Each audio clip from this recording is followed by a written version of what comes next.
My last episode for 2025 comes with a certain motivation, a certain inspiration, a certain reminder that it's all in your head.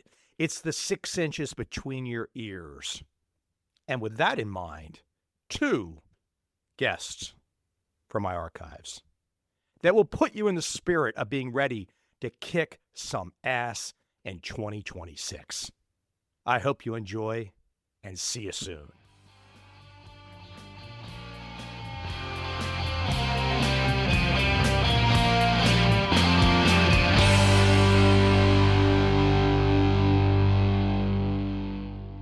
Now, this conversation is why I do my podcast. Now, don't get me wrong, I love all my guests, but it's one of those ones where it's something from perhaps my youth that I was always curious about, and I never expected to have a conversation with Michael Jordan's personal trainer. In fact, my guest today, his very first pro athlete client as a trainer was one Michael Jordan, the greatest basketball player who has ever played. And I got to tell you, Tim has some fantastic lessons about life, even how he made his way to be at Michael Jordan's doorstep, that very first meeting. Wow. A little bit of luck, but also a lot of taking a chance, putting himself out there. And that's just how he got to Jordan. But those lessons he learned along the way, those winning lessons, he is here today to share a little with all of us. Without any further delay, let's jump right into my conversation today with Tim Grover.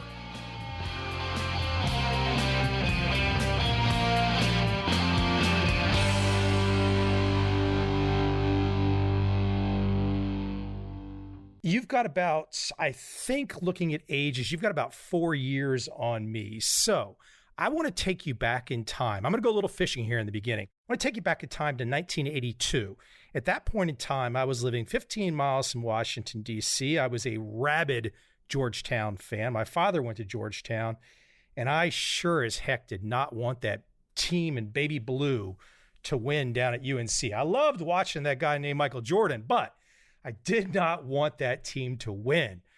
When I think back to the physical shape, and I can still remember, look, he was a young guy. He was a freshman in college, but the Michael Jordan as a freshman in college was not the one that you ended up remaking physically, huh? In college, he was 197 pounds. After our years of work, he was all the way played between 213 and 218. Do you remember watching that game? Yes, of course. Everybody watched that game. I mean, there was something about him that was just, I won't say different. I think that word is used too often. There was something unique about him. And then hearing how all the different coaches described him and his work ethic and his preparation and his different mindset and his detail to the game. So it didn't surprise me the way his career ended up being, and him being able to take that shot during that moment as a freshman and make it. Maybe you're right. Different is overused, but to win the national championship as a freshman, kind of a rare thing for people that know something about college basketball. Yeah, and never hesitated when he took that shot. Just like, all right, here it is. Ball came to him, saw it was open, stepped into it, hit nothing but net. When did you guys first meet up? Let's get granular and tell that story, the setup. How did it happen? Because obviously that changed your life to have that meetup, huh? It did. No question about that. I actually started with him in 1989. He'd already been in the league, 4 or 5 years? He had a 63-point game against the Celtics. He'd already been doing some big stuff. Oh, he'd been doing some special stuff. I mean, listen, one of the coaches after 4 games into his rookie year said he's already the best player in the NBA. He had already been doing some special things, obviously his rookie year. And then the second year, he had the foot injury. Then he came back for the big game that you just mentioned and had a lot of individual success up to that point, but had never won the championship. I was working at a local health club during that time. My education is I have a master's degree in exercise science and a bachelor's degree in kinesiology. I always knew I wanted to train professional athletes. So there was a small article in one of the local papers saying how Michael Jordan's tired of taking a physical abuse from the Detroit Pistons. He's looking to bulk up. All right. So what I did was I was like, okay, there's no way the organization is going to hire an individual who's never worked with a professional athlete or outside to work with him. So what I did was like, all right, if I can get in with some of the other players, then there's a chance he could see my results and maybe he'd be interested somewhere down the line. So what I did was back then, remember, no emails, no text messaging, very few cell phones. They had the big ones with a backpack on them. So it wasn't the ones that fit in your pocket. So I did was I wrote 14 letters to every single player on the Chicago Bulls organization, handwritten letters, put them in a mailbox, hoping they would get to the players. So what happens is when you send letters to athletes in that time, they get thrown in a pile of fan mail. So every athlete, if you put their name on it, somebody in the back puts them in the person's locker and say, okay, here, and then it's the athlete's decision whether they want to open it or not. Well, obviously somebody opened one of my letters. I still don't know who it was. And it was sitting in another player's locker. And Michael saw this letter in somebody else's locker and reached for it and pulled it out and told the team athletic trainer and the team physician at the time, hey, he said, find out what this person is about. Oh, come on, really? Is that true? Come on, really? That's how this happened. Serendipity. The one person I didn't send a letter to was him, because I was like, okay, it doesn't make any sense to send a letter to him because there's no way the organization is going to let me work with him. There's no way he's going to be interested in working with me. So I just said, I'm not even going to send him a letter. So then the team athletic trainer and the team doctor both called me and they said, hey, we have somebody who's interested in your services, which was very unique because during that time, training was always kept in-house. Nobody hired anybody outside. What was in this letter? You just stopped Michael Jordan 5 or 6 years into the league. He sees a letter randomly, doesn't know you from Adam, and he then gets the Bulls to find you. What was in this letter? It explained who I was and what I did. And the key to the letter was, and I talk about this in the book, Winning, everybody would tell him what to think. This is what the books say. This is what's going on. Here it is, not so forth. I wrote some stuff in there on things that you wouldn't find in studies, you wouldn't find in books about training. I said, hey, listen, I have different methods, different ideas, different thoughts how an athlete should be trained. And I just put a couple of examples in there, nothing detailed, but just a couple of things that were different than what everybody else. So obviously something in that letter caught his eye, because when you look at him now, so many years later, when you watched him play, his game wasn't just about what to think, it was how to think. He was very fluent in his movement. He really trusted his instinct. He was so well prepared. My thought process was kind of the same, not knowing that's going to be the edge that got me there. So that's, in my estimation, I've never asked him what was it about that letter. Put it another way, knowing his competitiveness, he could have been simply, why in the hell did I not get a letter? Why did everybody else get a letter, but not me? So here I'm telling you this elaborate story about what I think it is, and it could be something very simple as like, oh, what's this guy think I'm not good enough? For 3 months, we went back and forth. They put me through a bunch of practical exams, a bunch of written stuff to make sure I knew what I was doing. So 3 months time passed. I still didn't know who they were preparing me for. So then they said, hey, here's the address. We want you to go meet the client at 1:30. They still didn't tell me who it was. So they gave me the address. I went over there. This was before the big gated house. You could just walk up to the house. So I rang the doorbell once, no one answered, rang it twice, no one answered, rang it a third time. And Michael Jordan opens up the door. Obviously, you were pretty well grounded to be writing that letter, the content of that letter, but there still must have been this interesting euphoria that you had to temper in that moment, didn't you? Well, you know what? I'm not a starstruck person. That's the one thing. At that moment, that was very advantageous for me. Listen, I admire what they do. I know how hard they work to get to those areas, no matter what line of work they're in, but I'm not a starstruck individual. So I was just like, all right, here's an opportunity. Even though he was the one individual I did not really prepare for as well as I prepared for the other individuals. But since he was on TV so much, just like you described, there was so much emphasis put on him since that shot. So it was easy to understand and gather information about him and watch his game and what he did. So that was already kind of innate in my head to see what he needed to work on and what he didn't need to work on. He invited me in the house. Well, the first thing before I walked into the house, I had Converse gym shoes on, so we know that wasn't going to work. So I had to take those shoes off. So we went inside the house. We talked for about 45 minutes. I explained my philosophy to him, what my ideas and thoughts were. He was all about, he goes, I need to get bigger. I need to get stronger. And I was like, yeah, okay, that's down the line. These are the things we need to address right now. And he was the first individual that probably came at him and didn't allow him just to dominate the conversation and say, hey, this is what I want. And I was like, no, this is, in order for this to work, this is what we need to do. And the things I told him that were more important was, he's going, I want to be more athletic. I want to be explosive. I want to be more stronger. I want to be able to do these things. So what I said, well, you have some injuries. You have these little nagging injuries that come all the time, your ankle injuries, groin strains, your hamstrings. I said, let's address those things. If we address those things, you'll automatically be stronger. You'll automatically be faster. You'll automatically be able to jump high. You'll automatically be a better basketball player. So imagine your body functioning at an optimum level. So he goes to me, this doesn't sound right. I said, it doesn't get any righter. I said, give me a chance. Let me prove what I can do. We never discussed money. We never discussed any of this. He goes, I'll give you 30 days. And 30 days turned into 15 years. Of those 30 days, how many days per week were you getting? Every single day that they had practice or a game, I was with him. For the average Joes out there, they're kind of curious. I mean, obviously, whatever a training program you get for one of the world's greatest athletes is not going to be the average Joe training program. What did you start to do in those first 30 days that got him hooked? Was it particular exercises? Was it the mindset talk? What was it? Was it just you? What got him hooked on your direction?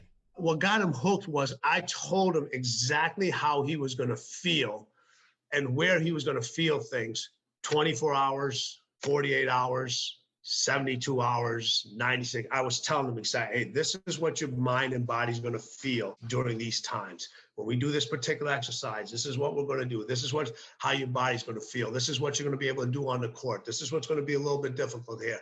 This is the time you're going to have to adjust your shot. So all these things were laid out. It was kind of like already telling him what the future was going to be as it related to his body, so he could make the adjustments that were necessary. And when we do this exercise, you may feel here. We do this, your ankle is going to have a lot more mobility here. When we do this thing, your hips are going to open up more over here.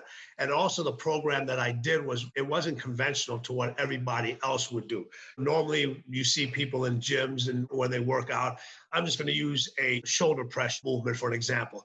You'll always see if they have 30-pound dumbbells in one hand, they're going to have a 30-pound dumbbell in the other hand. And I would hand him different weights in different hands and have different reps for one side versus the other. Because I would say, listen, one side is already overused when you constantly play. This is the direction. So now we need to focus in more on the other side. You have a strength deficit on this side. So we need to use more weight on one side, less weight on the other side. And the same thing with his legs. So stuff that was actually still is unconventional to this day. He started to see the results quickly. And with me being able to tell him, hey, this is how you're going to feel. And him, okay, well, this guy actually knows what he's talking about. You're a guy in your 20s at this moment in time, right? What, mid to late 20s? Yes. And so is he. He's got a couple of years on you, I think, if I'm right. And you said you wanted to train pro athletes. Was he your first pro athlete? He was my first professional athlete. This is the craziest story, Tim, right? It really is. This is the craziest story. What I love about it is the letter part, man. That's what people don't understand. I did a bunch of that kind of stuff and met some really interesting people from a similar technique. And people just don't understand that idea of just you having that self-confidence to go give it a shot. Yes, there's some serendipity and it's fortuitous that Michael spotted it, but still, you had to take action. You have to take action. No one's paying attention to you unless you take action. I have this thing that says, hey, what's the one thing that hasn't gone up in price in the world? Talk. Talk is cheap. It's always going to be cheap. It's the action you put behind that talk. It's the action you put behind your studies. It's the action you put behind your education. It's the action you put behind the action that allows you to get closer to winning. And it was just like, hey, I saw the opportunity. This is what's going to happen. And okay, you know what? I had rather given it my best during this opportunity to try to get whatever was available than to not have even sent those letters and found out somebody else who either sent those letters or ran into them by accident ended up having the career that I ended up having. That regret would have hurt me more than me not getting the opportunity to work with him, but I know I did everything possible to get to that area. I still remember your name coming up back in the day, but it was all secretive. Everyone kind of knew that Michael Jordan had this trainer. There was no leaks. No one knew what was going on. It was all kind of like this, who's this guy, Tim, this mystery thing, Jordan's great. Who's the trainer? What's going on? I didn't speak to the media. I knew my role. My role was like, listen, obviously back then there was no social media, but even if there was social media, I would have not been that person. You could see that even on my social media, it's very rarely do I post anything about my clients unless they either tell me to or that there's a reason behind it. To me, the best endorsement you can get is when your athlete talks about you, whenever that is. If he's ever asked, let him explain. My job is to be that person behind the scenes, keep him as healthy as possible, keep as strong as possible, keep functioning at the highest level, let his results speak for my work. I would just show up, I would do my job. And Michael always had this saying later on in his career, when other athletes would ask if they could work with me, he would say, hey, he goes, listen, I don't pay Tim to train me. He goes, I pay him not to train anyone else. I caught you saying that on the Skip and Shannon show the other day, and I thought it was great. How quickly did you get beyond with Michael? And I want to talk a little Kobe and perhaps some other clients later in the conversation, but how quickly did you get past only the physical with Michael to the winning mindset conversations with Michael? How did that unfold? Well, obviously I had to build a trust. He was extremely competitive. He had his thought process. So people come in as a quote unquote trainer expert. They try to throw everything at an individual. I've always taken things into pieces. I was like, okay, let's figure out something about, let's master one concept first before we delve into the other, So the mindset actually was the last thing I wanted to address. First thing was the physical part. The second thing was the nutrition part. Then the third thing was the mental aspect. As I saw him mastering the physical aspect of it, then we started to put more emphasis on the nutrition part. We started to add that component in there. Then we started to drip the mental component in there. And what I would do was I would watch him. I would watch his body language. I would see I'd ask him how was practice and what went on, because I didn't work for the organization, so I didn't have access to all the practices. So, hey, what happened in practice? He would tell me, hey, how'd you handle this situation? Man, he goes, man, you ask a lot of questions. Yeah, I said, it's important for me to ask these questions so I can get a better understanding of what's going on in your head. I'd watch how he handled the media. I'd watch how he did after a win, after a loss, his tone, how he talked to different teammates. I would ask him questions. Hey, why'd you do this? Why'd you do this? And he would tell me why he did certain situations. I would keep notes of those things. I would point out things like he would handle a situation one way, and I would see how this teammate played and reacted the following game. Then if he handled that same situation in a different way, how that teammate played and handled. And I would ask, hey, what did you say? What did you say to that individual? What did you say to that person? What happened here?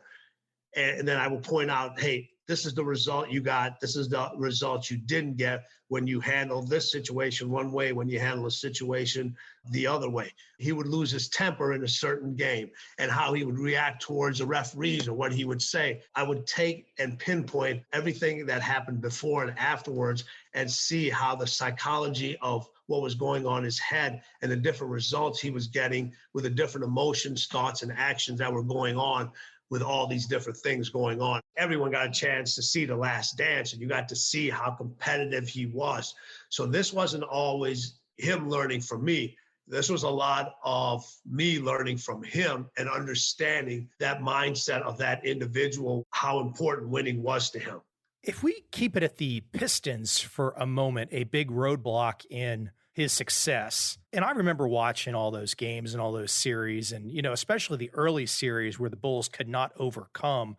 And, those guys were, I don't want to say anything bad. I enjoy any team that can win. And that was a cohesive Pistons team and they could win. But They played a brand of basketball back there in the late 80s, early 90s that I think if the young kids today had to experience it, they might run off the floor crying. I mean, those guys they were rough and tumble, weren't they?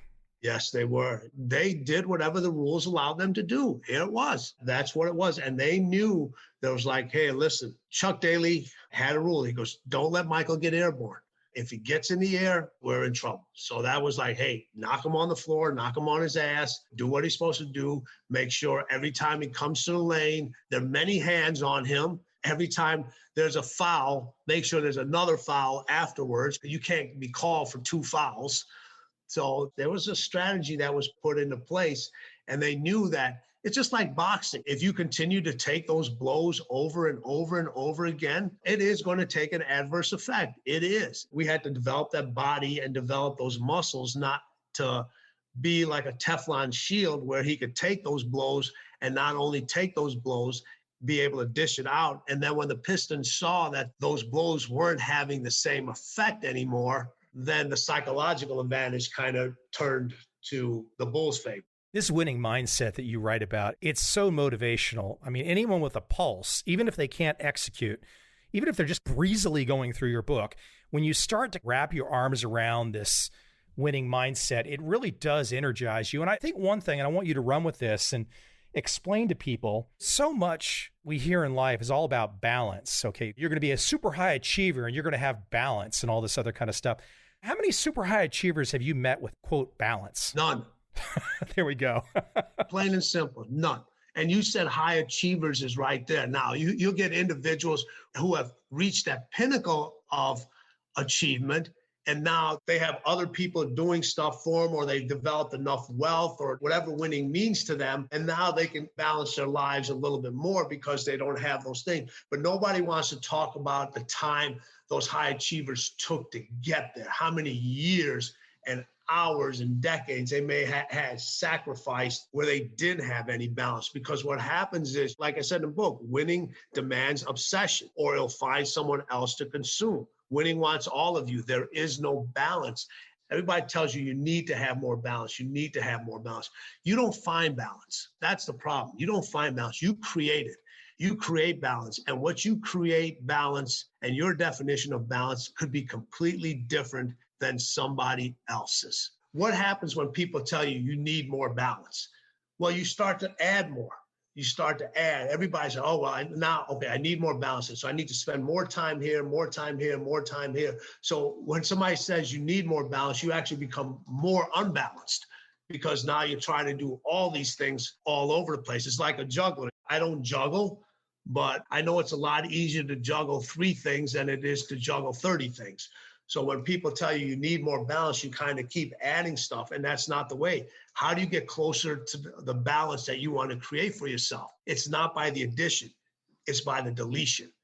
It's by deleting the unessentials. This is deleting the unessential people in your life. It's deleting the unessential habits. It's deleting the unessential thoughts. It's deleting the unessential actions. It's deleting all these things that you need to do to be able to create that balance, what you want. Remember, time for everything equals time for nothing. Balance is personal. It is personal. You don't want those scales tipping all the way, but you have to decide how much, where it's going to be, how much you want them to tip, where that balance is going to be for that high achiever. There's not a single individual out there. I know it sounds good. I don't talk the rah-rah language.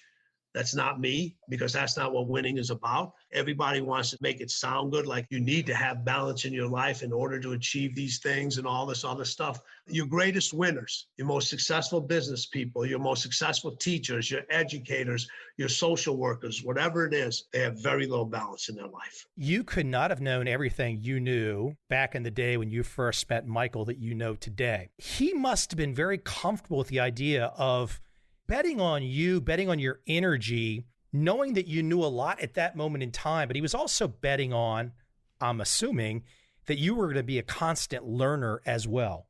One of the first things he told me, he said, you better keep up. You better keep up. That wasn't keeping up with him in traffic. That meant keeping up with him in life, keeping up with how things moved, how he studied, how he learned, how his brand grew. It had to be the same way. He adapted to situations. He adapted. He adjusted. He overcame. We all had to do that. And if you couldn't, you were replaced often. And there was many people that were part of his circle that didn't stay in that circle very long because they couldn't keep up. They didn't adjust. They didn't adapt. And we knew every time he won a championship that you had to make another adjustment because he was going to make an adjustment. And after each championship, he would always come up to me and say, hey, what's next? Because he knew if he came back exactly the same and as good as he was, if he came back exactly the same, winning was not going to open its doors for him. It was going to be somebody else. So he knew he had to get better.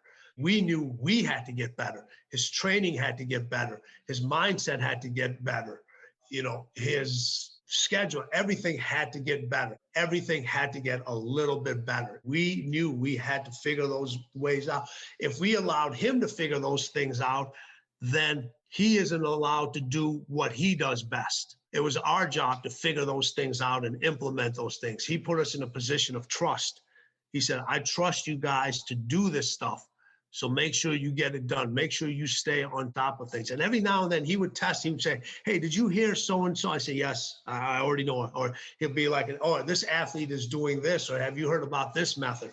Already did the research on it, already got it. This is why we would use this. No, this is not. We're going to use this. This is why it's beneficial for this athlete, but it's not beneficial for you. And if we didn't know, this was extremely important with him, the part of being able to keep up. If we didn't know, we didn't guess. We didn't guess. We would say, I don't know, but I'm going to find out. Because if you're asking somebody a question, they don't need you to guess. They can guess on their own. Have the answer. If you don't know the answer, go find the answer out. Don't BS that person. I want to go into a little Kobe in a second, but big picture wise, obviously you had a tremendous effect on what other people were seeing. Okay, they see Michael Jordan's results and people want to know who's the trainer he's working with. Speak to just big picture today across pro sports to the extent that you can or want to.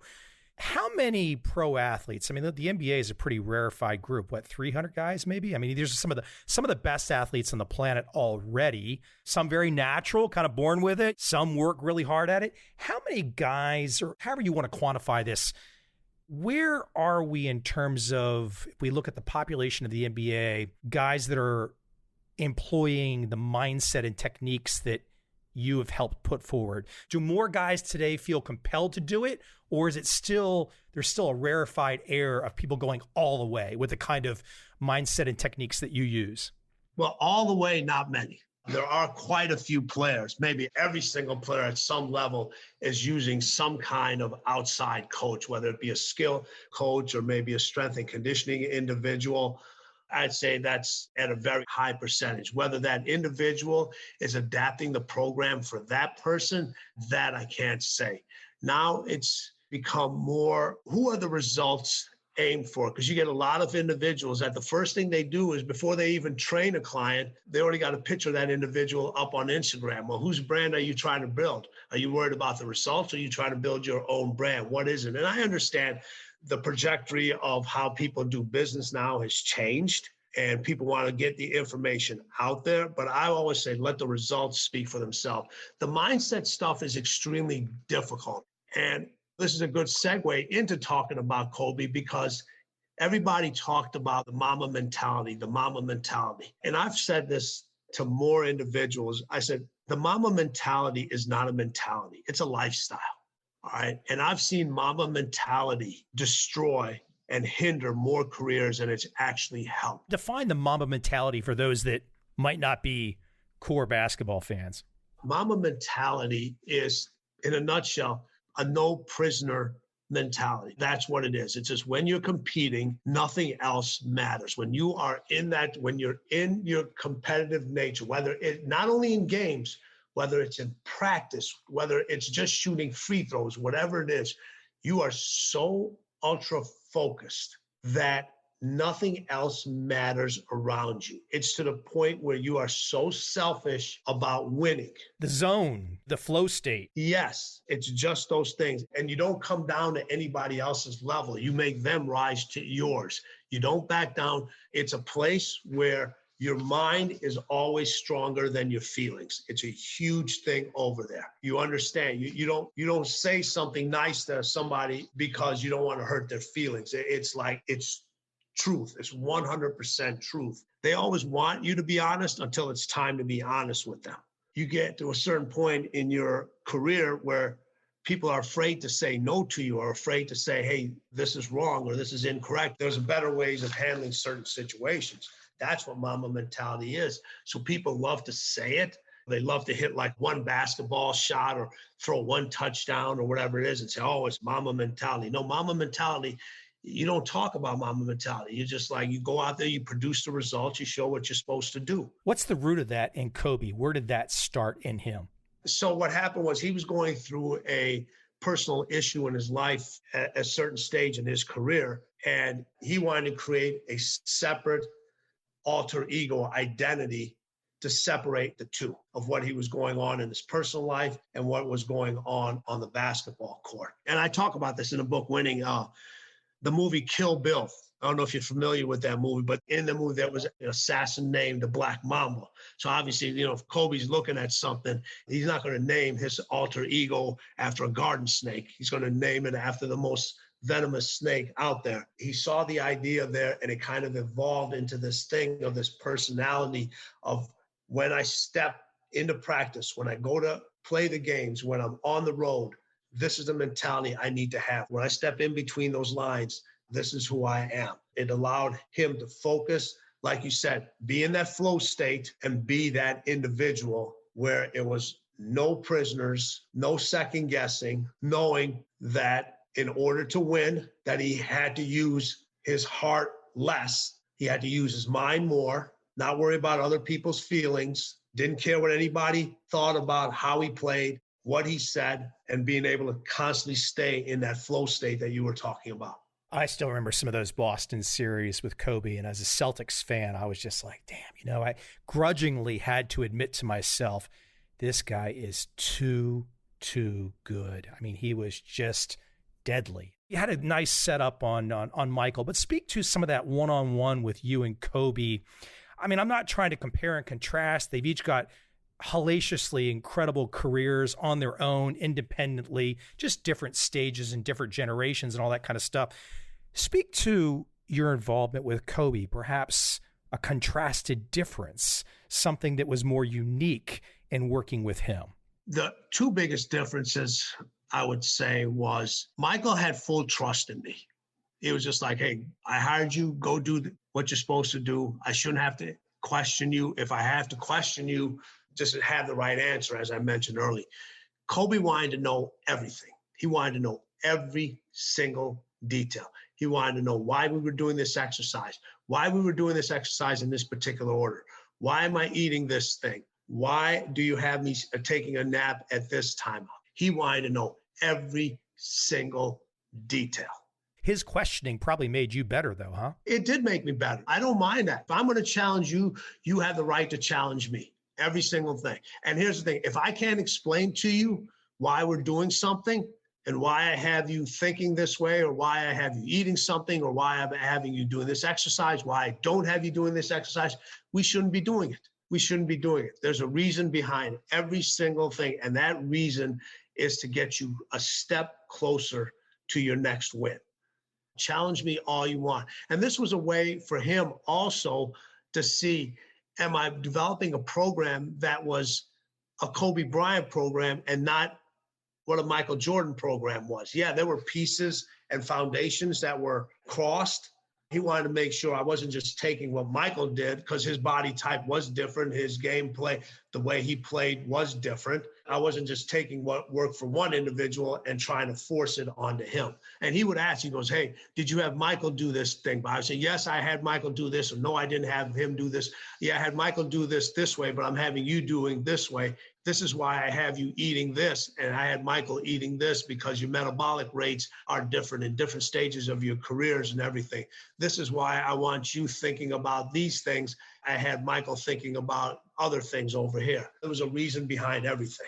God, the preparation, I can think back to when you first met Michael and then meeting Kobe, other athletes, but the preparation, I mean, you're not making it sound easy, but there is a heck of a lot of preparation for you in particular when you're dealing with individuals that are at this particular level. There's no faking it. I mean, you've got to be so prepared. I could just imagine you must have been burning the midnight oil, so to speak, in terms of your preparation every time you dealt with another high achiever in terms of professional athletes. I burned through so much midnight oil, I think I might have caused some of the gas prices to go up. I had no choice. Going back to Michael early in his career, I always tell people I was the original Fitbit. So what I would do is I'd go to the game. I was blessed enough to go to majority of the games. I could watch the games, but I couldn't pay attention to the details that I wanted to. For our younger viewers, they're going to have no idea what I'm talking about here. There was these machines called Betamaxes and VHS recorders that you would actually record a game on. I would set that up to record the game. So then after the games, I would come home because I knew the workout for the next morning. I had to rewatch the game because I had to count all of MJ's steps. I had to count how many steps he took to the left, how many steps he took to the right, backwards, forward, sideways, how many jumps he did. Because if I didn't have that information, I wasn't prepared for the next workout tomorrow because I needed to know if one side was more fatigued than the other. Did the right knee and the right ankle and the right hip take more stress than the left? And what parts, there was a part that he fell, and how did, what happened after that? So I literally would come home, it would be about a midnight, sit there, watch all the games again, do all the details, and then have to be back at Michael's the next morning, depending on what time the workout was. And the workouts were usually at 5 a.m., 6 a.m., or 7 a.m. So I would literally be going on anywhere from 3 to 4 hours sleep at the most. I got a kind of a side tangent question here before I bring it back to something that Kobe said. But in working with pro athletes, especially, let's say, the NBA guys up and down the court, who knows how many miles they're running in a game, is it possible for these guys to get to their 50s and 60s and still be not physically damaged? They're giving it all during their 20s and 30s, and it's kind of like no prisoner, and they kind of lose something. 100%. If you see a professional athlete in their 50s and 60s, listen, obviously stuff is changing now, but still, if you've given it all for 15, 20 years, there is going to be a body part or body parts that you're not going to be able to walk straight. Your fingers aren't going to be straight. Your wrists, your elbows, your shoulders, your knees. There is going to be a detriment to something physically. If you're giving everything you got, if you're literally playing and practicing at the highest level. I have some of the top conditioned athletes that played the most amount of games in their career. And I don't have not one that doesn't have a issue after they retired. The crazy part about all this is we paid particular attention to all the areas that have a tendency to get injured. We paid attention to the ankles. We paid attention to the wrists, the fingers, just things that nobody else would think about. There's still physical issues with them. I love this line from Kobe. It's on the first page of your book, and I don't think I've seen it before. I mean, I guess I should have seen it before, but rest at the end, not in the middle. And that gets back to some of the mindset stuff at the beginning of our conversation. But I thought that's a good philosophical jumping off point as you and I wind down. Rest at the end, not in the middle. I guess a lot of people can interpret that in many ways. Why don't you give the Kobe interpretation and you can add some context and color to it? Well, you know what? This fits in real good with the second to last chapter in the book where it says winning's not a marathon, it's a sprint with no finish line. A lot of individuals think they have the luxury of taking their time. You don't have the luxury of taking your time. You just don't, because time is something that we have no idea when it's going to be taken away from us. So when you get a lot of individuals that just kind of like are in cruise control, oh, yeah, you know what, I got time, I'll have time to figure this out and so forth. Those individuals are constantly managing time. They're the individuals that manage time. The one thing we did with all our athletes and the whole idea about resting at the end and not resting in the middle, start managing focus. Because when you start managing focus, you have so much more time. Oh, just think about when you're in that state where you're so focused how much more you can get done during that time when you're managing that focus instead of managing time. And people that manage time all the time, they love to rest in the middle. They're always like, oh, it's a break time here. I can take a little. Now, I'm not telling you, listen, you need to rejuvenate. You need to get distracted a little bit. You need to let the mind rest. You need to re-energize physically and mentally. But don't stay in that rest state for a long period of time. The people that stay in that rest state for a long period of time don't have the ability to finish. They don't have the ability to win because they have a tendency to get comfortable. We used to talk about this all the time is, everyone says, it's about the journey. Yeah, it is about the journey, but the journey has to have a destination. It has to have a destination. These individuals, they enjoyed the journey, but each one of their journeys had a destination. And that destination allowed them to rest at the end of that journey because they knew the next journey was going to start back up again. So for individuals that are out there, if you want to put something together with that line where it says, hey, rest at the end, not in the middle, start managing focus and stop managing time. What's so cool about your work, your book, your books, several books, is that this winning mindset, too many people, maybe they get out of high school and they move into just a regular job or whatever, and they lose the feeling of what winning is about. They don't have anything in their life where they're competing still. It's like the spring unwinds. The only reason I wake up every day is I'm chasing a win. I'm chasing a win. If I'm not chasing a win, what am I doing? I mean, I wake up every day energized to work on the stuff that I'm working on. I am chasing a win every damn day, every day. I can't turn it off. But I think too many people, and you know this more than I, too many people lose that. They don't have it. I do think your book is a great reminder of folks that, and regardless of how old they are, I love finding those YouTube videos of there's two guys like 100 years old running 100-meter dashes in under 20 seconds. Oh, I love those things too. Yes. Those are great. That stuff is great, Speak to that issue though, of like people that perhaps think, well, I'm past it. I can't do this. I mean, they really can do it. They just need a swift kick and then you know what? Those individuals, and this happens at a lot of stages in people's lives. When did you quit? When did you give up? What made you give up? What made you quit? That's what you have to address. That's what you have to address because the ability to win is in all of us. Winning is everywhere. It's every minute you have the opportunity to win.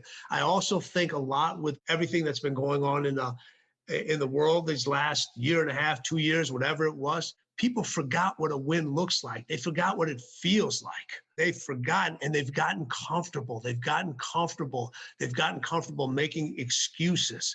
They've gotten comfortable blaming somebody else. They're looking for their wins to wear a halo all the time, and winning doesn't wear a halo all the time. A lot of the times it comes at you with fangs. It's just like what you said. You get up every single morning excited. You get up every single morning excited to, hey, listen, what's the next win I can get? You're not looking for steps. You're not looking for the easiest way. You're not looking for 5 easy steps to get this win or 5 steps to greatness. You're not looking for 10 steps to super mindset. Those individuals that lose it, they're constantly looking for the easiest way. They're constantly looking for that one thing. How many times, Michael, do you get asked all this time, if you could give me one piece of advice? God, don't we wish it was that easy? If it was just one piece of advice. Those pieces of advice are infinite. Those steps are also infinite. They're constantly shifting. They're constantly changing. Sometimes you see them under your feet. Sometimes you don't. Sometimes you can't even walk up those steps. What happens is the ones that give up, they're looking to constantly walk up those steps, or they're looking for an escalator to carry them. And they just don't understand that sometimes you got to sit on those steps. You got to crawl on those steps. You got to fall down those steps. So they're just like, you know what? I just don't want to do this today. And then today turns into tomorrow, the next day, the next day, the next day, the next day. Winning requires you to show up every single day. It doesn't care about what happened yesterday. It could care less what had happened a year ago. It could care less about what happened 10 years ago. And too many times people get comfortable and they use their surroundings, their environments, their past, their present situation as excuses that allow them to put themselves in a comfort zone of always being a victim instead of being the victor. Someone can't win for you. You've got to go win it. You can't hire someone to win for you. Your obligation has to be greater than anybody else's obligation to you. The book, Winning, The Unforgiving Race to Greatness.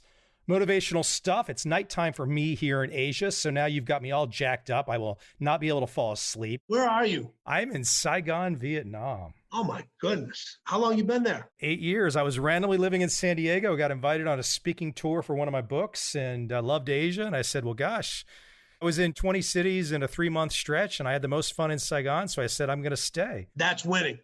That's winning. That is. How many people have come up to you and says, man, I could never do that. Or like, man, I wish I could do that. Well, why didn't you? You know, you did it. I think you make an interesting point there, and I'm sure you could compare it to many other things. When it happens, you have to go. When it's go time and you see it, you can't hesitate. You must take it. Like you said, okay, you'll get too comfortable. You forget about it. You make excuses, et cetera, et cetera. That's a great point. And I'll end with this. In the book, you said, listen, we're all going to have fear, but you can't have doubt. You had fear. You're like, do I really want to do this? But you didn't have any doubt that it was the right situation to you. Winning requires you to have no doubt. That's a great one. Again, the book, Winning, The Unforgiving Race to Greatness. Tim, the book is everywhere, all that kind of fun stuff. Lots of great interviews that I've seen with you for this book. Where can we send people? Is there a website you want to direct them to? I'm the easiest person to find. My website is timgrover.com, and my Instagram is @TimGrover. Tim, cool stuff. I appreciate you coming on. Thank you, Michael. Take care.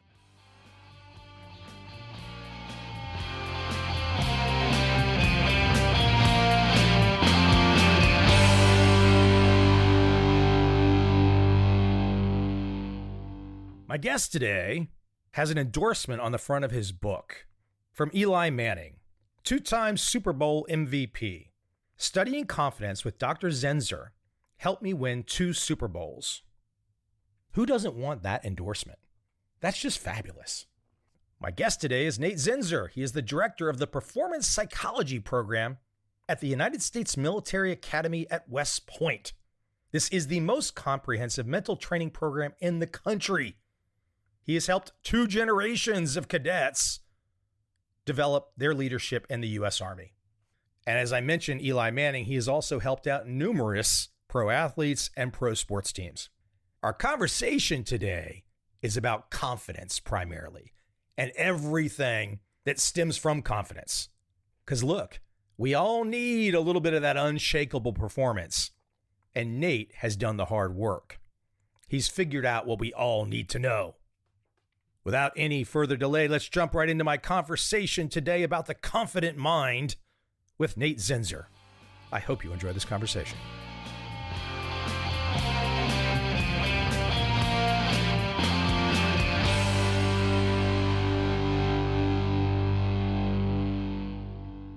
Confidence is an awesome word. And I like to think of myself as being a pretty confident person, but it ebbs and flows. Sometimes I'll be a little more confident. Sometimes it'll drop. But I'm used to this ebb and flow aspect to it. I'm used to thinking of it, not the way you define it, because you really get into the nitty gritty where most people don't ever think of it at that level. But I'm used to thinking about it as something, as a tool, as a resource, as an asset.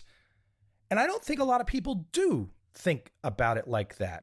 I think a lot of athletes do, a lot of high performance people, but regular people, I think confidence can be a really tough word for them, a tough concept. How did you first get started with the word confidence? Well, I think I got interested in the concept way back, even in like middle school, when I noticed that there were some intangibles that had a profound effect on the performance of high school athletes. I think I narrowed my interest in confidence down probably 10 or 15 years ago, when it seemed that of all the topics in the sports psychology toolkit, confidence seemed to be the one that most of the Division I athletes, the professional athletes, the aspiring Division I athletes, this was the thing that confounded them the most. This was what they came into my office asking about most of the time. I don't have the same confidence I used to. I need to get my confidence back. They expressed it in so many ways. That's how I got into it. And really over the last decade, working on the book and bringing the book to completion, it's really impressed me more and more. I wasn't wrong. This is the most important topic in all the sport and performance psychology literature. Let me keep it at that high school level for a moment. I played high school baseball. I played a year into college and then just didn't have the interest to keep going. I guess I could have. I mean, I for sure could have, but I just didn't have the interest. I had a childhood friend, though, who stayed with it. He was probably the best player in the city up till age 12. Then we got to the big diamond, the big baseball diamond. He didn't grow. He left high school at like 5'7", 150 pounds. Somehow or another, he got himself into St. Bonaventure's baseball program as a freshman in college. Then he started growing. He got up to be about 6'4", 215. Eventually, he signed a free agent contract with the Astros because he could throw over 90 miles an hour. But it was a great case of kind of confidence and endurance and all that kind of sticking with it. What did you see and what was really motivating you early on when you mentioned these intangibles with high school athletes? My nephew right now is a senior in high school. I've just watched 3 of his games. His team plays for the state final in 1 week in the state of Virginia. You watch these guys at that level, okay, they're going to play for the state final. There's a lot of very confident athletes at 17 and 18. I mean, they got a spring in their step. What was some of that was influencing you back in the day when you would see those intangibles? The fact that there was one team and one team only at this private boys' day school that I attended, which was year after year a powerhouse. There was only this one team. It was our soccer team. Year after year, they were dominant. Year after year, they would win the New Jersey Prep School Championship or the Union County Championship or this and that. They would lick not only the small boys' schools in our same league and demographic, but they'd also beat up on big public school teams. And it was the only team in the school that had that kind of consistent domination of its sport. What was so curious to me was that you could take several of those players from that soccer team, put them on the basketball team, put them on the lacrosse team, put them on the baseball team, put them wherever.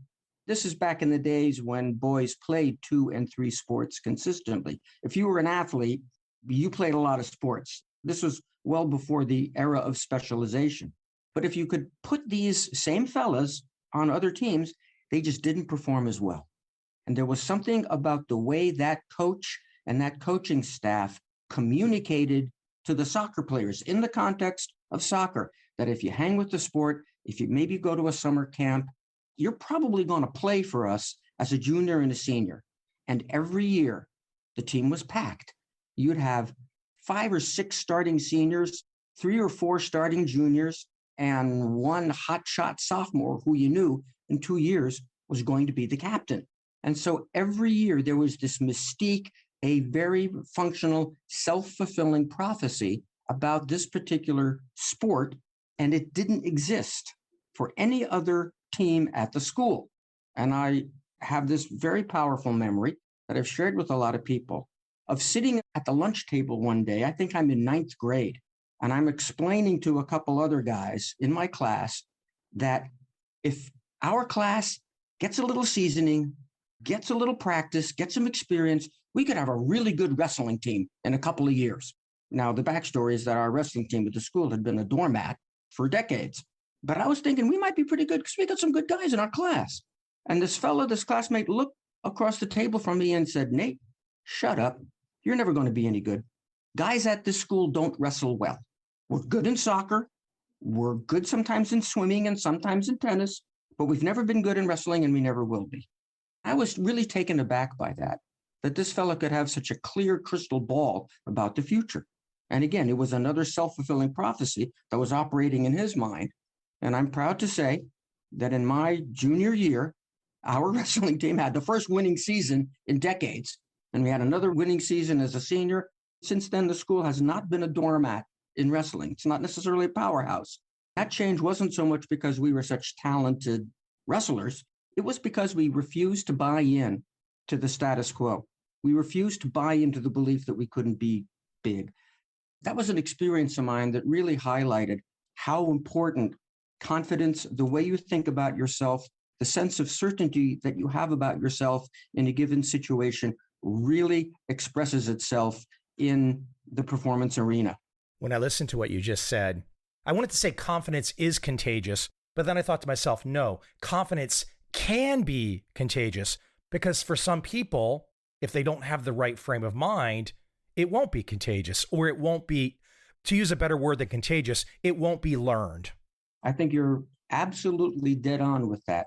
Confidence is such a personal, such an individual thing that you can see someone else who has some of it, who's displaying some of it, and you can decide to embrace it, endorse it, or you can decide to discount it. People do all of those things in all kinds of variations all the time. I can think back to playing high school baseball, and I'm sure it's changed for some of the best high school programs today. I know a head coach in Virginia who's won 3 state titles, but there's something to these mindsets, this confident mind, as you speak of it. If you're exposed to that, it puts you in a so much different place. Whereas typically in American sports, there can be a lot of emotion or maybe even some recklessness. But those folks that kind of see the full playing field and can harness that confidence, boy, it's an entirely different skill set to have. Absolutely. I think of confidence as a skill. And I love the way you put it in your intro, confidence as an asset, confidence as something that you either have a lot of or you don't have a lot of it. And as you say, it can ebb and it can flow depending on the situation. I ask young athletes all the time, how much of your success up to this point in your career has really been a function of or dependent on or a result of your level of confidence? And inevitably, they all say, oh, lots, most of it, almost all of it. And I ask them, okay, well, you say that confidence is pretty important and you seem like a pretty smart individual. Do you work on your confidence? Do you work to develop that asset that you just told me was vitally important? 99 out of 100 of them are going to look at me cross-eyed and go, no, I don't do that. I didn't know you could develop confidence. They've never understood it as an asset that can be practiced, improved upon, etc. Every once in a while, I get a guy who says, hey, absolutely, I work on it all the time. And I say, good, let's talk about that. That's important. Now, when someone comes to you, though, regardless of status level or current achievement or whatnot, professional, amateur, and we're just going to stick with the athletic story for a second, everyone's a blank slate when they come to you because you've put the time in. You've had a chance to develop this understanding more than the average person. If somebody wanted to compete with you, they could put the time in as well. But you've got this extra advantage that we don't have because we've not put the time in. Let's use a really fun example because I believe this is somebody that you have worked with, a probably future Hall of Fame quarterback, Eli Manning.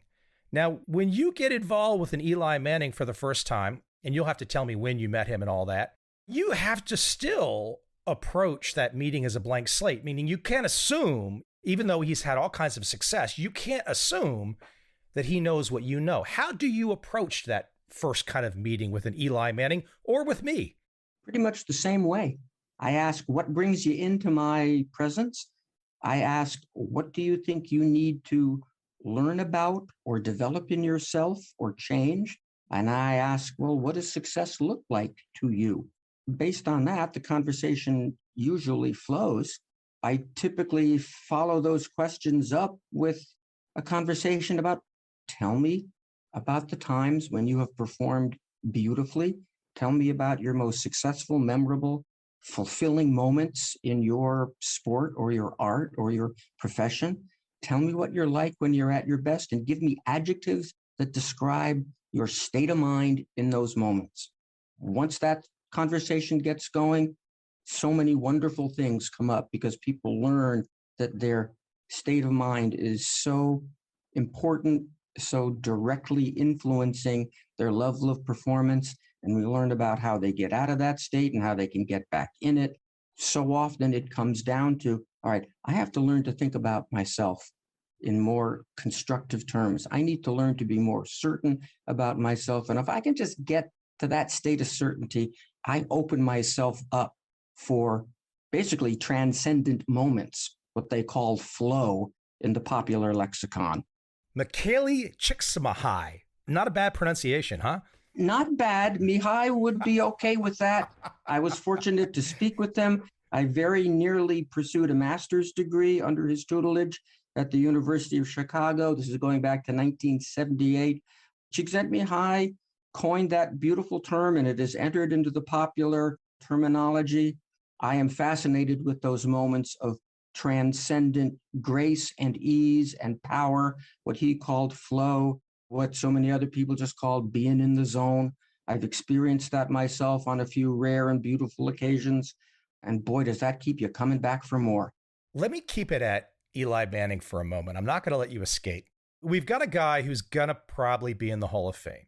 He won 2 Super Bowls. Now, for every aspiring quarterback out there, whether they are in grade school, high school, college, or in the pros, when somebody says that studying with you, Nate, helped him to win 2 Super Bowls. Now, there's a lot of different ways that people can get insights to become a better quarterback. But when Eli says that you helped him to win 2 Super Bowls, he's not going to say that if he didn't believe it. Now, of course, you can't reveal everything. You can't discuss everything. Maybe you could. I'm not sure. What can you pass along to us that could give us, perhaps American football fans that watched those 2 games against the Patriots, what can you give us as to why he says that about you? Him personally, what did he take away? What did you help him with in particular? We all have to imagine being Eli Manning, a professional quarterback for the New York Giants, who's already achieved some pretty high milestones just to get there. How did you help him? I would say, and this is how I reported it back to head coach Tom Coughlin at the conclusion of our first season working together, which was that marvelous year of 2007 into 2008, when Eli won his first Super Bowl and won his first Super Bowl MVP award.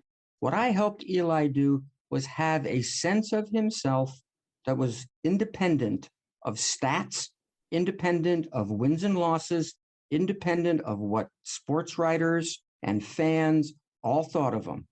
I helped him cultivate his own sense of certainty about himself. I helped him understand that he could maintain that sense of certainty regardless of what the world was saying about him, regardless of which stadium he was playing in, regardless of which offensive linemen were in the lineup that day to block for him, which receivers he had in the lineup to throw to, whether the receivers ran the right routes, caught the balls that were thrown to him, whether he threw great throws, okay throws, or some real wounded ducks that ended up getting intercepted. I helped him maintain a sense of himself that was independent of all of that. That's the quick answer. What's interesting about the way that you say that is I think for people that know American football, if you take out the 2 Super Bowl wins, I think I'm safe to say this, and I'm not trying to be cocky because I'm just a guy. I'm not an NFL quarterback, but I think it's safe to say that the chances for Eli Manning to get into the Hall of Fame without the 2 Super Bowl wins is probably 0. Yeah, slim and none. His regular season won-loss record is only 500.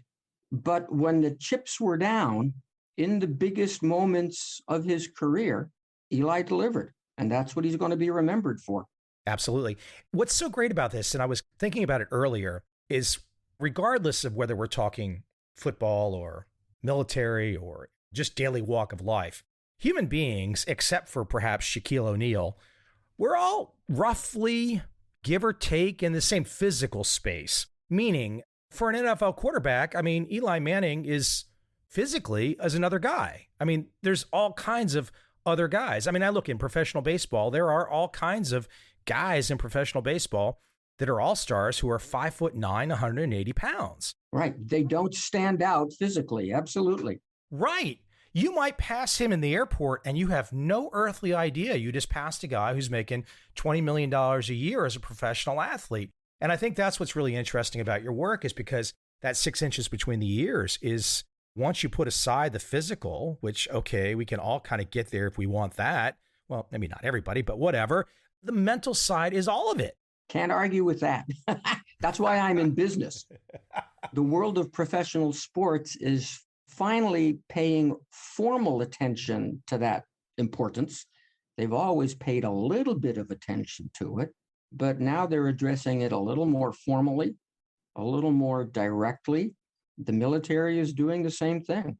There are 25 army posts across the country, one in South Korea, one in Italy, one in Germany, where soldiers are being taught much of the same curriculum that we've been teaching here at West Point since 1988.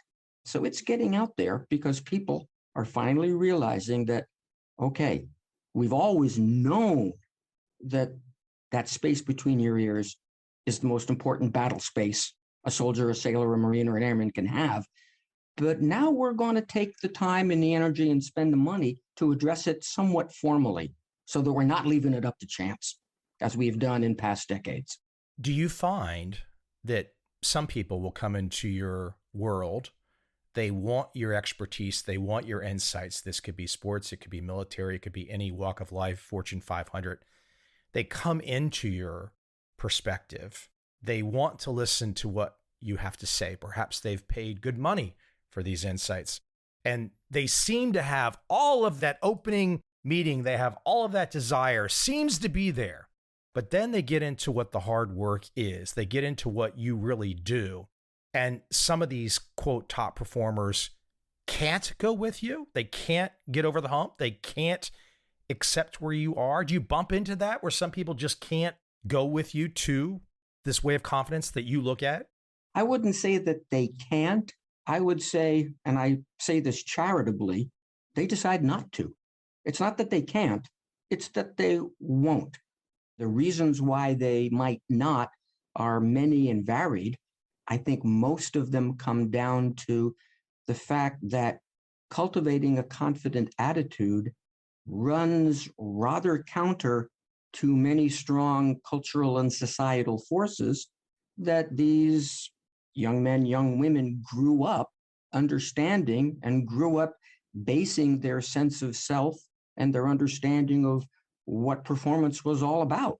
A lot of the things that I share run very much counter to that.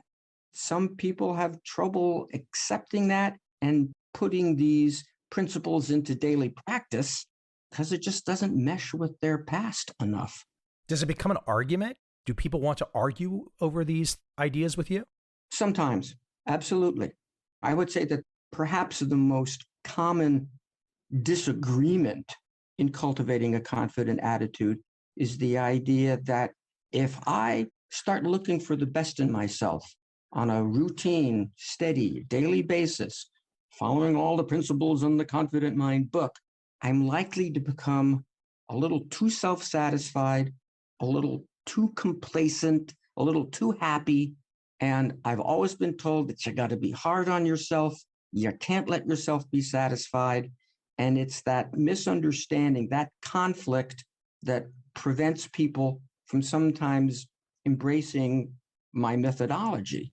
This is a question that almost always comes up, and it's a question that you can resolve.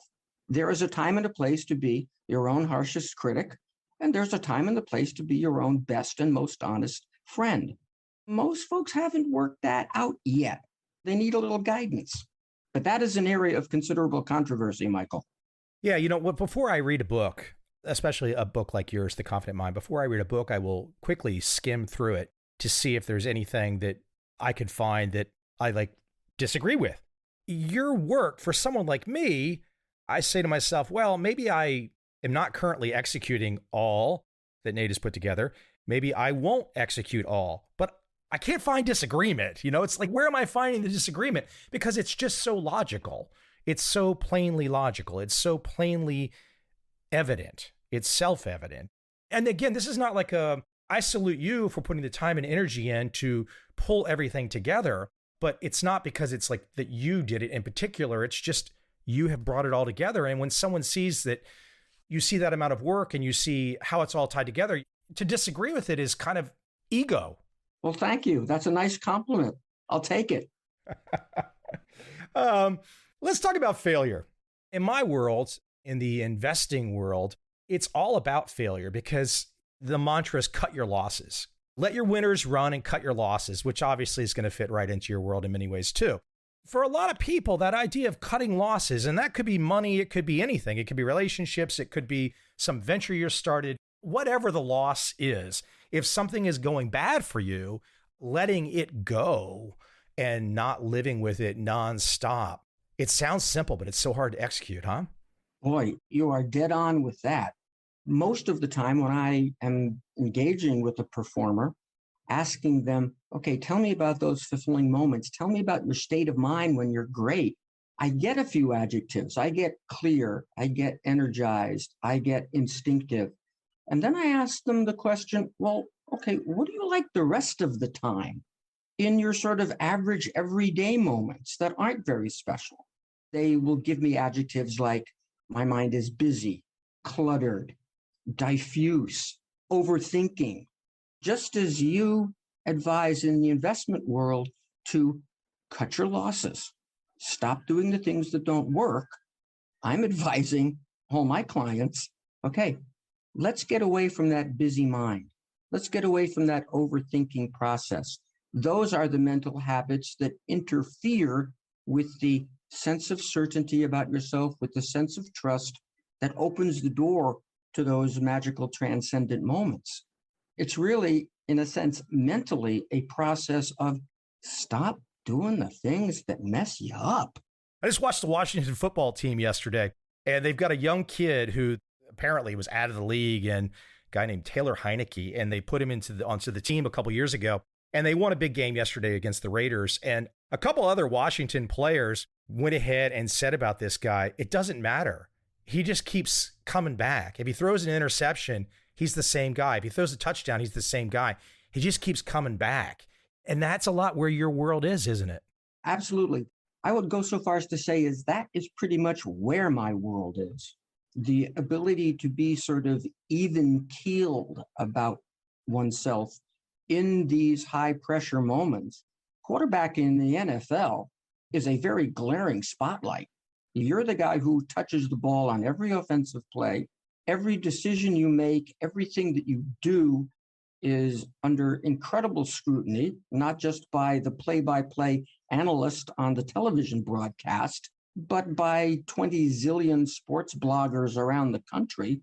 So the ability to be even-keeled like that, to not respond and not to get an incident of inevitable human imperfection to kickstart a process of over-analysis, over-judgment, over-criticism is really important. I would say that is something that Eli Manning always had a little bit of ability to do, and our work really helped him trust his kind of ease of being in the crucible of quarterback, okay? His nickname amongst the team became Easy E because he was never freaked out by mistakes either made by himself or by other people on the team. He was a much more even-keeled player as he went into his fourth season, which was his first Super Bowl winning season. So that ability, as you point out, Michael, to be present even when things are going bad is a wonderful characteristic. And young Taylor Heineke is a great example of that. Who would have expected him to be a starter in the NFL? Not many. A lot of people probably never expected Tom Brady to be. I mean, considering the draft status. Well, the only person who really considered Tom Brady to be a starting NFL quarterback and an eventual All-Pro and Super Bowl champion was Tom Brady himself. And that's the way it's got to be with everybody. If you don't think that you're the best player in your position, if you don't think you're the best candidate for the job, then you by default think that somebody else is. How are you going to compete with that? That right there, that's it. In many ways, we bring up Brady and we bring up Manning and the other quarterback. This sense of certainty for any achiever, any performer, having this sense of certainty, this sense that it will happen, that's just so mission critical. Couldn't put it better myself. What's interesting about a sense of certainty too, and I find this in my world, I'll have a sense of certainty about something that's going to happen, and I place it in my mind, and I don't question it. I keep plugging away. Now, some of those senses of certainty about whatever might not happen. I've occasionally shifted to something else, but that doesn't bother me. Like, okay, so what? But you have to have that sense of certainty. You know, if you pick some big, hairy, audacious goal, if it's out of the norm, if it's something that you don't have the pedigree for, if you don't have the CV for, you have to have that sense of certainty that's going to happen.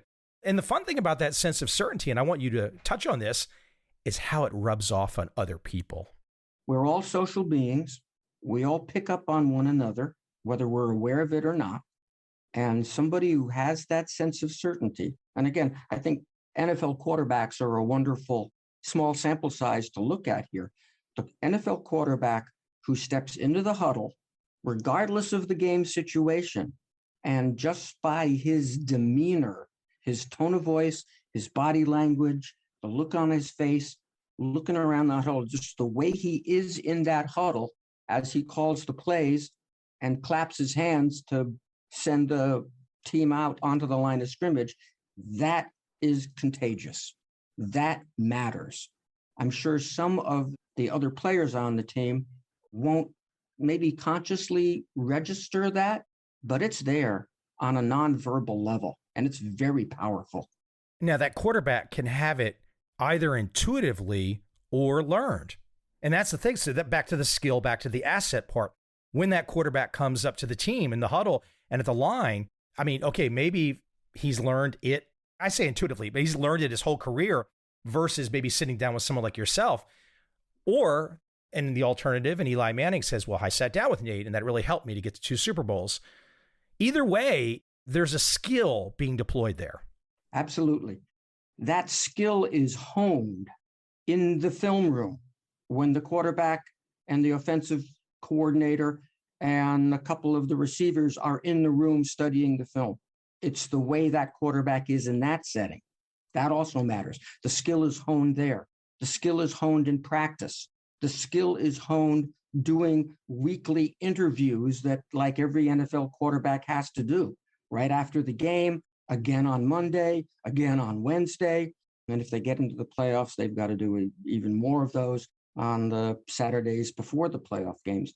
So the skill of projecting a sense of control and competence and belief in both himself and his teammates and the tactical scheme that the coaches are cooking up during the course of the week, the way the quarterback displays his confidence in all that stuff, as well as confidence in himself, is hugely important to how those guys are going to feel in the fourth quarter of a game when the team is down by 10 points, there's 6 minutes on the clock, and they just started an offensive series from their own 10-yard line.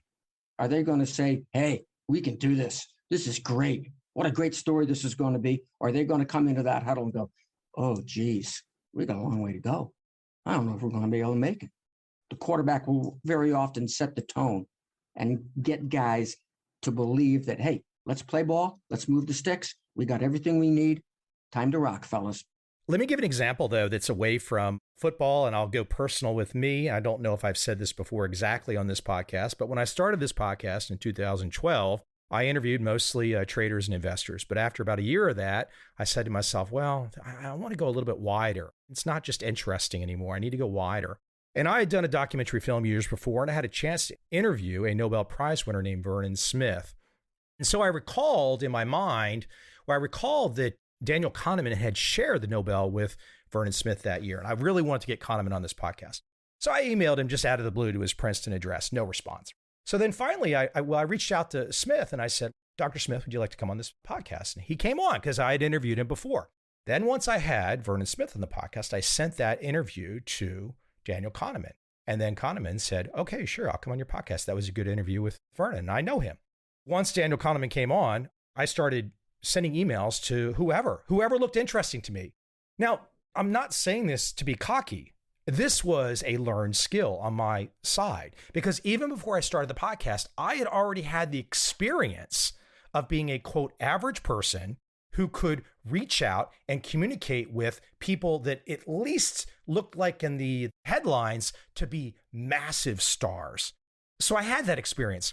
And I knew all along that those massive stars were still just people, still just humans who put their pants on just like all of us. So If you can reach out to anybody and you look like you're competent, then you can have a conversation with anybody.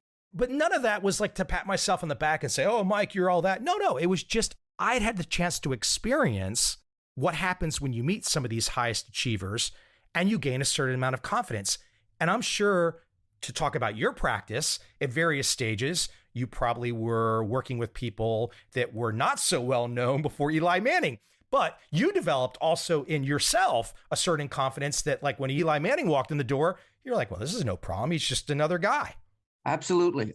One of the things that I learned during my training at the University of Virginia was that if you, as a sports psychology trainer, advisor, consultant, do not communicate verbally and non-verbally a belief in yourself and what you know and how you might be able to help an athlete, a musician, a business person, whoever, then why the heck should that person spend any time with you if you're not modeling the skills and the perspectives that you hope your client to take on?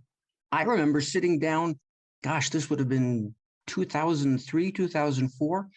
I was sitting down with the general manager of the Philadelphia Flyers. Now, the Flyers are a major market NHL team. It's a big deal. And the general manager at the time, a Hall of Fame hockey player himself by the name of Bobby Clark, looked me in the eye and said, do you have what it takes to get through to some of these millionaire players? And I looked him in the eye and said, Coach, they're just guys. They're just guys. I can get through to them. I've done it plenty of times before. Let's give this a shot. And Bobby Clark nodded, and we went to work. And I spent the next 12 seasons being a regular advisor in the Flyers organization. Great experience. I think I did some good. But I had to have a sense of my own competency, my own certainty to be effective in that context with a lot of these guys who, as Bobby Clark was mentioning, were multimillionaires and had a pretty high opinion of themselves already. But you knew because you had done the work in an entirely different field. And you talk about this in your work, that confidence doesn't necessarily apply to every field. You might be really confident in one area and you might not know about another area. But if you walk into a room full of professional athletes and you know something they don't know, wham, bam, thank you, ma'am. They're very interested. Yeah, you are absolutely on target in that confidence is very, very, very situation specific. There is no such thing as confidence across the board in everything. Yeah, I've got a buddy of mine who's a Navy SEAL, and he has slowly become interested in investing. Now, you and I both know he could take me out and teach me things for years that I don't know about being a Navy SEAL. But he was like, hey, Mike, what about your work? Is there something I can pick up from this? So he was very just, you could see that natural learning, like, okay, this guy is a super mega achiever on this side of his life. He doesn't know about this thing, and he approaches it like he's starting over and doesn't care how it looks. Right. He does not care if he comes across as a neophyte or ignorant about a particular area. I'm pretty sure that they screen SEAL candidates and look for that open-mindedness. Are you willing to learn about something that you might not know about, be it underwater demolitions, be it small unit tactics, be it how to speak several different Arabic or Farsi dialects? You don't get to be a Navy SEAL without that ability and without that self-awareness to know what it is that you do not know and be willing to embrace the process of learning something about something that you do not know. In this conversation, we're not going to get into all of the nitty gritty. People are going to have to jump in and read the book. But an interesting aspect to a work like your work, The Confident Mind, is that you do have steps and you do have kind of lists, things people need to think about, these different processes. However, and I want to compare this to walking up and down a flight of stairs or many flights of stairs, which I love to do as exercise. I don't think about it. You can't walk up and down stairs thinking about, well, okay, the foot goes here. What's going to happen to the knee? What's going to happen to the hip? You just got to do it. And that's what's so interesting about your work is you want people to look at all these different processes, all these different steps. But at the end of the day, you don't have time as a high achiever or high performer to sit there and check off the boxes when you're doing the act. It has to be automatic. It has to be subconscious, right?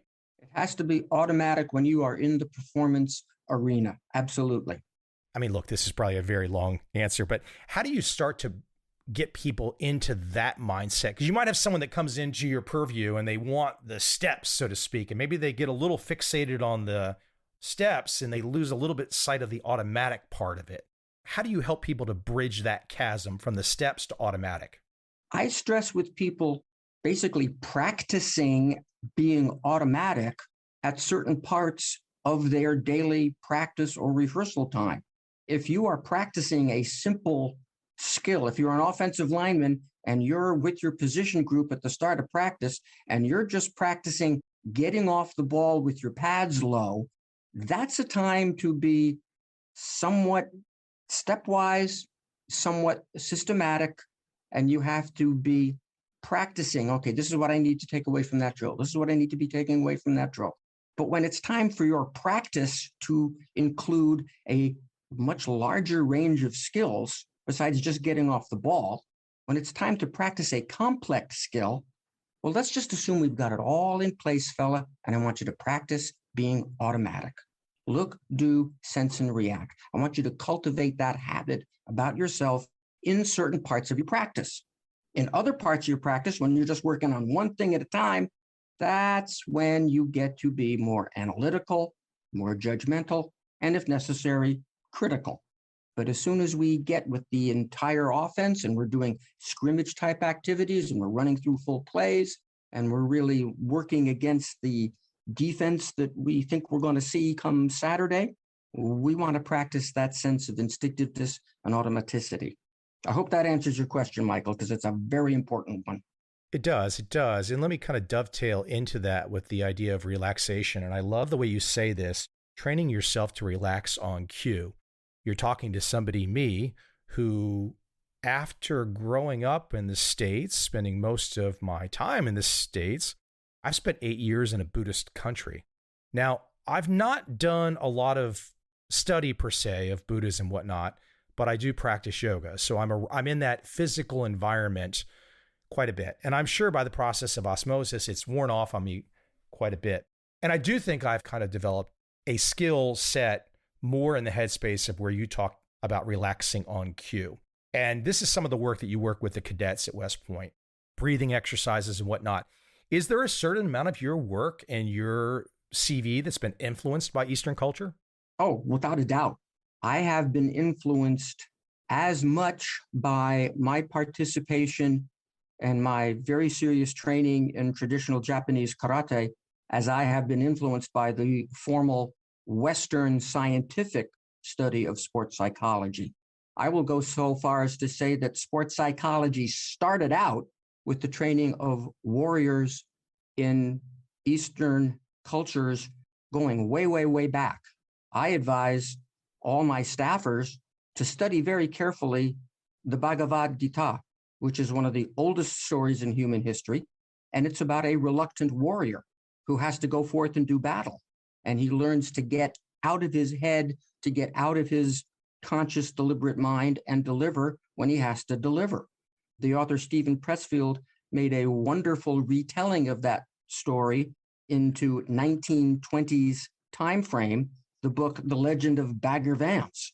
Steve and I are friends and colleagues, and he signed my copy of The Legend of Bagger Vance saying, read the Gita, read the original.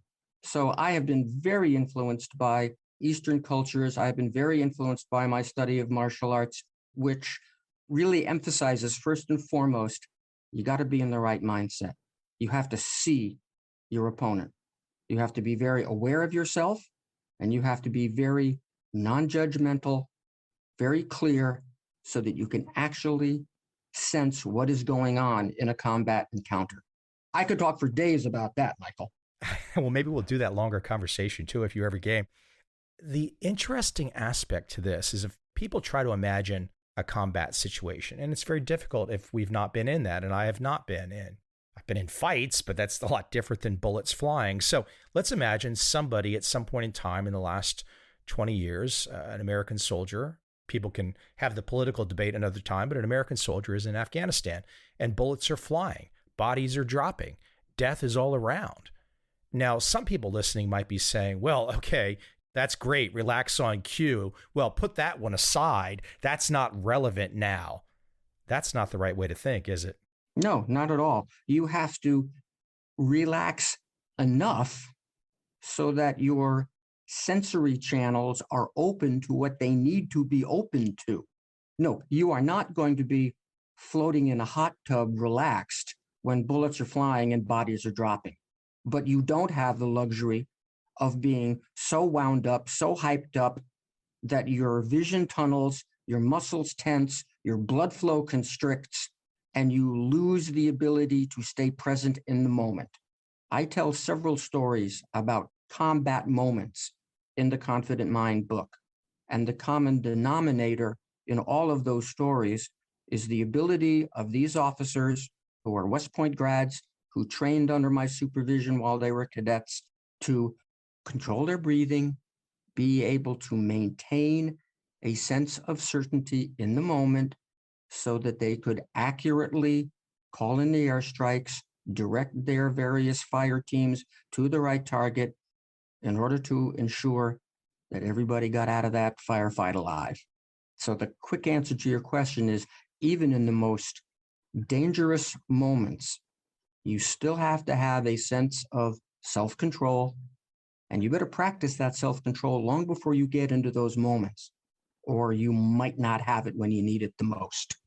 Your style, as I listened to you for the last hour, your style, you're calm, you're consistent, and you're not speaking rapid fire.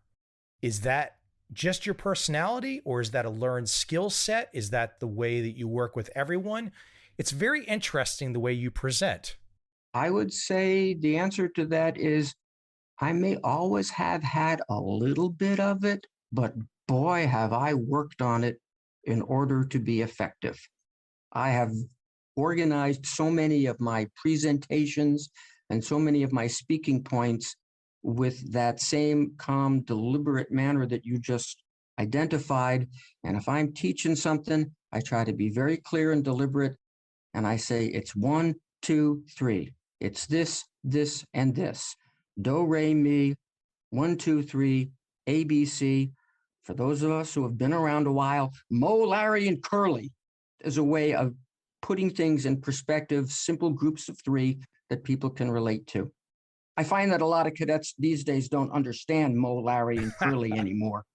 But here you are at West Point, advising, teaching young men and whatnot. And I can think back, I saw this recently, Stanley Kubrick's movie. Full Metal Jacket?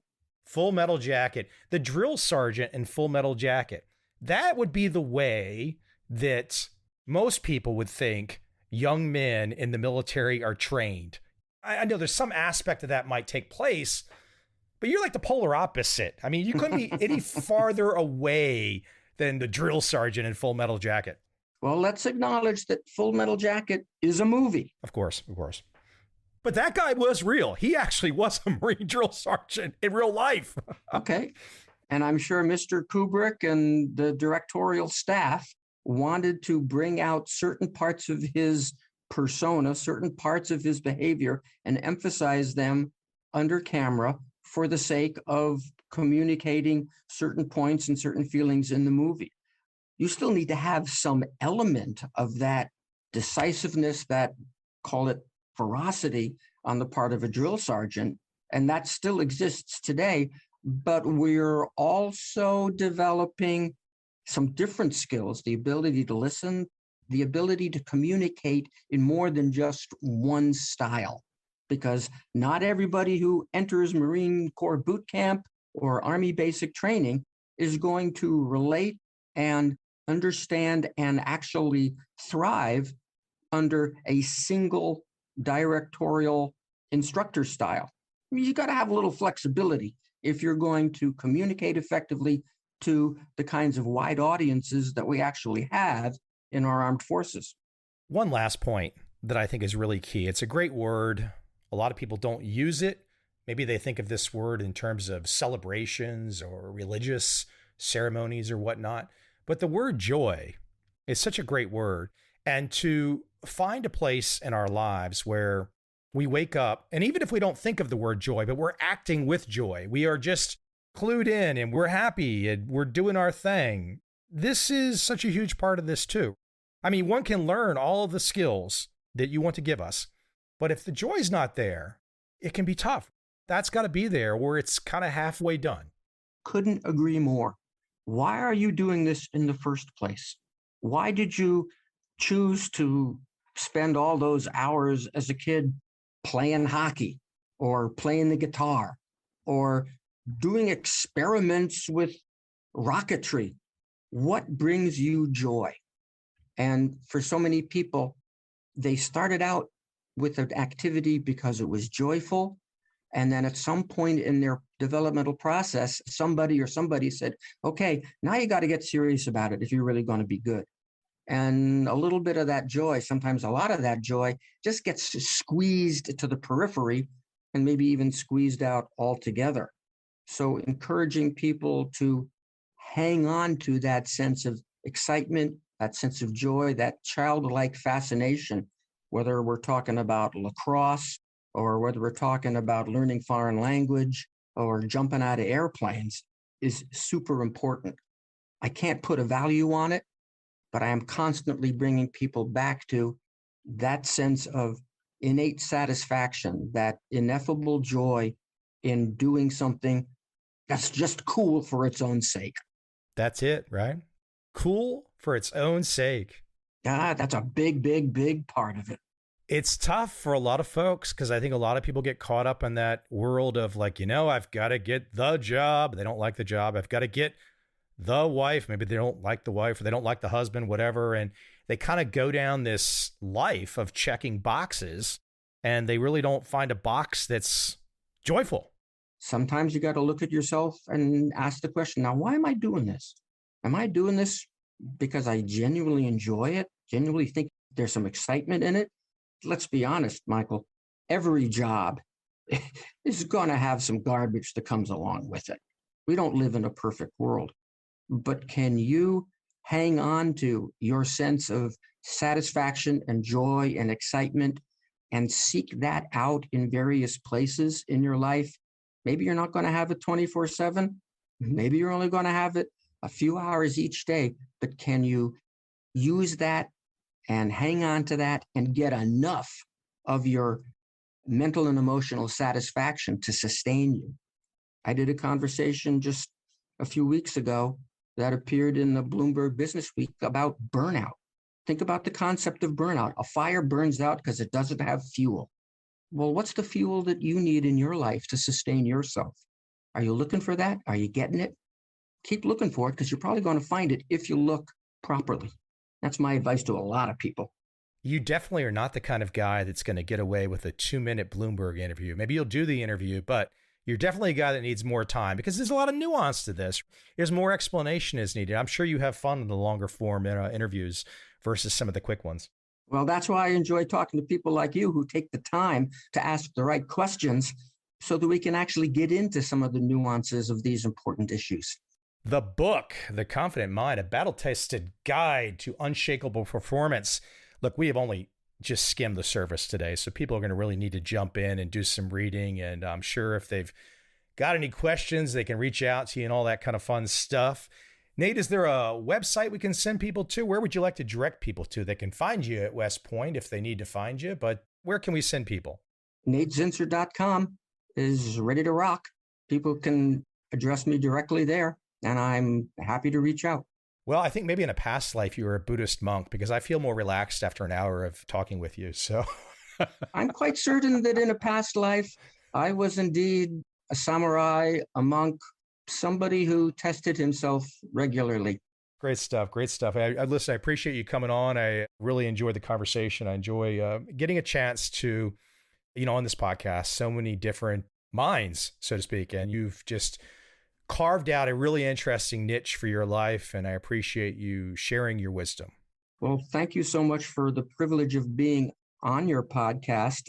I'm pretty certain about myself in a lot of areas, but I don't consider myself a Nobel Prize winner. So to be in that company just by virtue of your interviewing Michael is a great honor, and I thank you. Nate, you take care, and please keep me posted about future books. I would love to talk to you again. Will do indeed. You have a great day yourself, boss.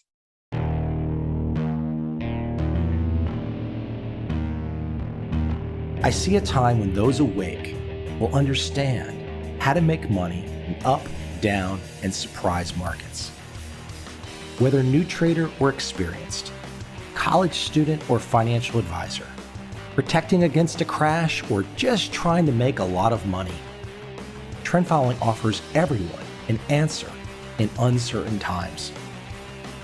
To get started immediately, send me an email, michael@covel.com. I will send you the right trend following steps to take along with my free video. But if you want to buy and hold, trust the government and trust Wall Street, this is absolutely not for you.